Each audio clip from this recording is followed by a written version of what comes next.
There is no amount of director's cuts you can make for these films that is going to salvage this.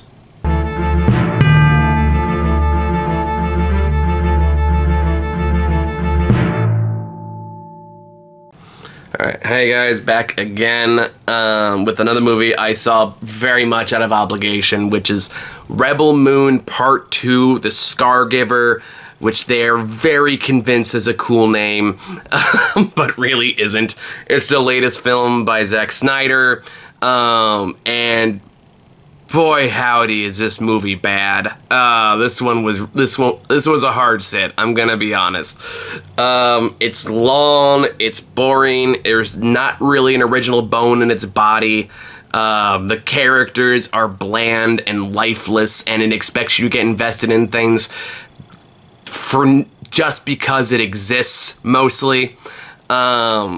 Story is very cookie cutter. The only real highlight of the film is the villain character, because he's the only one that's at least chewing some scenery, so there's something to go off of. And there's like one action sequence that I liked, but the rest of it is just woof. It is a rough 2 hours, or however long this over-bloated piece of crap is. And I always feel bad kind of shitting on Snyder, because I know he's been through some things over the last 5 or so years that, like, I can't imagine anyone coming back from that unscathed. But that being said, I gotta call a spade, and this is just fucking garbage. And it's also, again, I have to just emphasize just how inherently cynical it is, because it is very clearly designed to have multiple releases. It feels like there's a lot.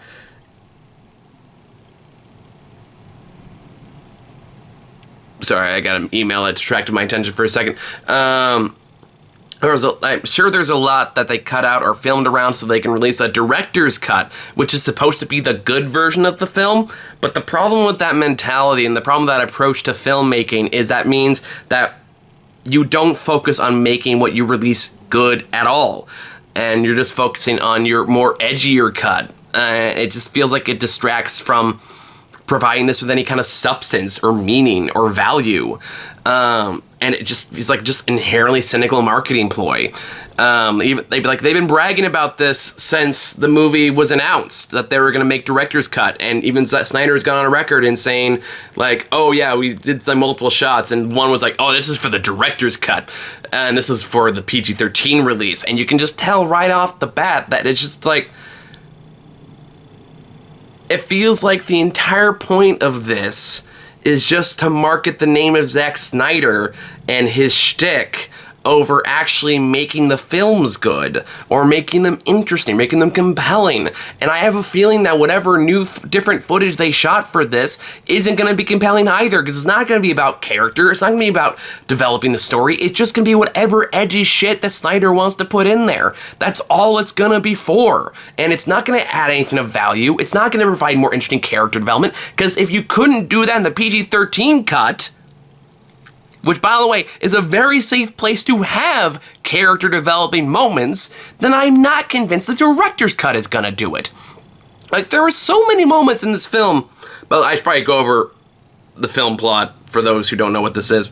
But for Rebel Moon Part 2 is obviously a continuation of the first one that was very much Star Wars meets Seven Samurai, where they allegedly kill the main villain at the end, so therefore all the warriors going back to the home planet to protect it doesn't really matter. But it turns out, no, the villain didn't die. Instead, he is revived and brought to the surface by, I guess, like the big bad emperor dude, whose name is something. What the fuck is this guy's name? Belisarius or something stupid.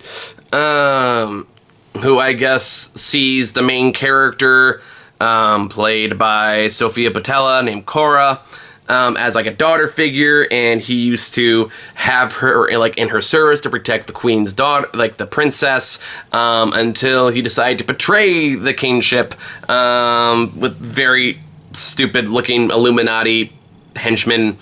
It's very subtle, by the way. Also with all the Nazi imagery, it's like, okay, yeah, I get it. and then makes it like a race thing, which is kind of bizarre. Again, like, racism just doesn't really make sense in like in a big sci-fi world where no other discrimination seems to be happening. But that, like, if you, I don't know, I'm not gonna get too deep into that, but either way, it was kind of a line that came out of nowhere and kind of goes nowhere. So it's kind of like, okay, is this another like director's cut thing that they're gonna use later on? I don't know. I don't care. I'm still gonna probably watch the director's cut anyway, just because I feel like I'm committed to this whole stupid saga now, even though I hate every minute of it. So now that he's back and he's made his intentions clear to go back to this world for their grain, now all the warriors that were recruited in the first movie still mostly don't do jack shit, but they are there now so they can train the people into becoming guerrilla fighters and master that technique in a matter of about 3 days, maybe a week. Meanwhile, Anthony Hopkins is a robot with a crown now from the first movie. That's about it. That's all his character does. Except for the very end where it's like, I'm still relevant to the plot. And, oh God, it's a fucking mess of a movie. So, again, the big inherent problem with this movie is its focus feels like it's on the wrong thing. There's an inordinate amount of time focused on them harvesting grain in slow motion, and this takes a lot of screen time for some reason. Like, I don't know why Snyder thought we'd be really interested in seeing them slowly cut and harvest grain in slow motion for some reason. It feels like all shtick and no substance. That this movie feels like. It feels like it's all of Zack Snyder's worst impulses with no editor or producer or anyone else to say, hey, this isn't working. This is what happens when you put someone in a position where nobody can say no, is you get garbage like this. This overindulgent, still pretty pretentious kind of a film that thinks it's way smarter than it is, and thinks it's doing a lot more than it is. And it wants you to be so invested in how serious it takes itself. Where the most character development anyone gets in this film is a round table where the one character literally says, hey guys, we might die tomorrow, so please everyone go around in a circle and tell us your tragic backstory. And that's the most character development we get. It's all exposition. That's all it does. And again, I don't know how a director's cut can salvage that, because you can't even get it right on the first try. I don't think you're gonna put effort into that when you try to make the edgier version. There's even a part early on where Cora and the guy that betrayed them but changed his mind halfway in the first one, Gunner, they just start making out randomly. And I was like, where the fuck did this come from? Why are they doing this? Was a relationship was romance hated at all in the first one? I don't remember. God, fuck, this movie makes me upset. I think there was I'm kind of mixed on pitch meeting at this point. Like, I still enjoy it for the most part, but I do feel like them and Honest Trailers kind of choose low-hanging fruit a lot of the time. But I did have one really good joke for this one from the first movie where they say something to the extent of, oh, and then this character dies. Oh yeah, who's that? He is one of them. And that's pretty much what it feels like here when characters do die. It's like, oh no, that one who had the